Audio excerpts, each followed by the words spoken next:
بسم الله الرحمن الرحيم. الحمد لله وكفى وسلام على عباده الذين اصطفى. قال رسول الله صلى الله عليه وآله وسلم: التاجر الصدوق الأمين مع النبيين والصديقين والشهداء والصالحين. صدق الله العظيم. ټول امارتي مسؤلینو، خصوصي سکتور، استازو، سوداګرو، صنعتکارانو، پانګوالو او د غونډې ګډونوالو ته السلام علیکم ورحمت الله وبرکاته. د خوښۍ ځای دی چې نن له بهر څخه د راستنېدونکو صنعتکارانو او پانګوالو لپاره د امتیازونو او اسانتیاوو د اعلان او همداراز ټولو صنعتکارانو او پانګوالو ته په صنعتي ساحو کې د ځمکو ورکړې د پیل په جوړه شوې غونډه کې سر راټول یو. د افغانستان اسلامي امارت ثابته کړې چې د سوداګرو، صنعتکارانو او پانګوالو په ټوله کې د خصوصي سکتور ملاتړ کوي او په دې برخه کې یې عملي ګامونه پورته کړي دي.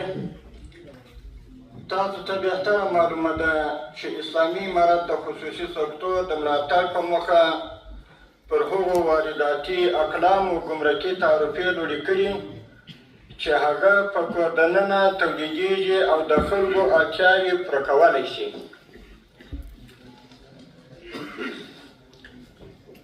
د دې ترڅنګ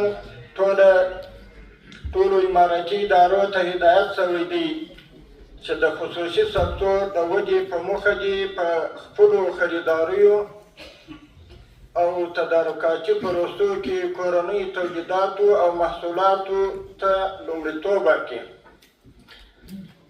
که څه هم کیفیت د بهرنۍ تولیداتو او محصولاتو په پرتله څه ناڅه ټیټ وي. دغه راز څه موده وړاندې له خصوصي سکتور څخه د ملاتړ صندوق هم جوړ شو. د دغه صندوق په پرانیستلو سره له یوه لوري د خصوصي سکتور د ملاتړ ترڅنګ د سوداګرۍ، ترانزیت، صنعت او کورنۍ تولیداتو د ودې او پرمختګ بهیر ګړندی شوی او له بل لوري هیوادوالو ته د کاري فرصتونو په برابرېدو کې زیاتوالی راغلی دی.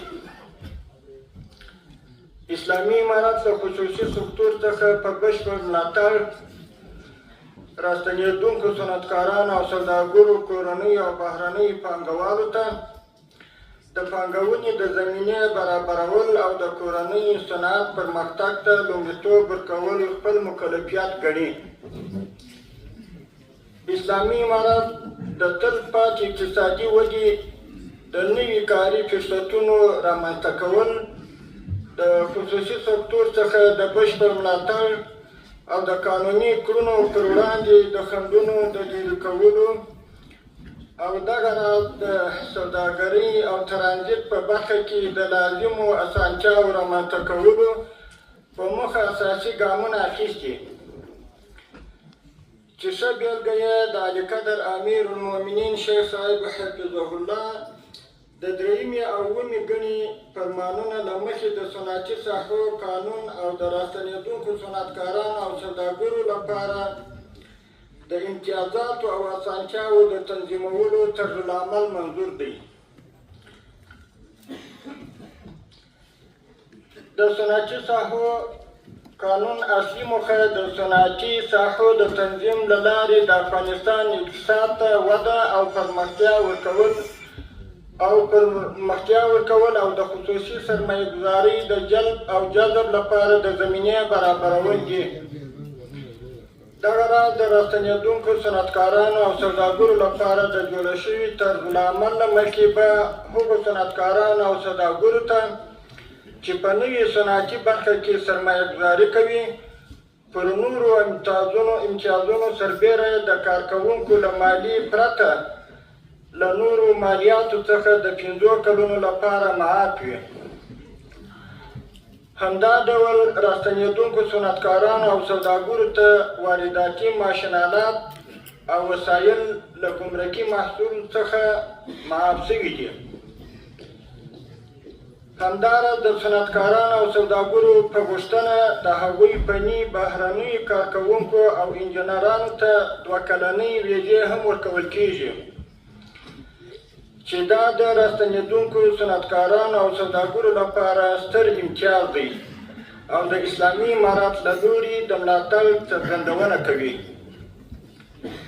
د دې څخه د اسلامي امارات موخه دا ده چې په کور دننه او د هېواد څخه بهر افغان صنعتکارانو او پانګوالو په مختلفو سکتورونو کې پانګونې ته وهڅوي چې په مرسته به یې د نورو سکتورونو ترڅنګ صنعت پرمختګ وکړي. هېوادوالو ته په کاري زمینه برابره او د کورني تولید کچه به زیاته شي. د افغانستان اسلامي امارات په استازیتوب د خصوصي سکتور استازو سوداګرو صنعتکارانو او پانګوالو ته یو ځل بیا ډاډ ورکوم چې اسلامي امارات به د اړتیا پر مهال هر ډول لازمه همکاري درسره کوي انشاءالله تعالی. په پای کې له ټولو په کور دننه او بهر کې میشت افغان صنعتکارانو او پانګوالو څخه غوښتنه کوم چې خپل صنعت او پانګه دې هېواد ته راانتقال کړي تر څو د هېواد صنعت پرمختګ کې خپل مسؤلیت ادا کړي. د اسلامي امارات له لوري د صنعتکارانو او پانګوالو لپاره په پام کې نیول شوي امتیازاتو څخه دې هم پوره استفاده وکړي. ستاسو له توجه نه یو جهان مننه. السلام علیکم ورحمة الله وبرکاته.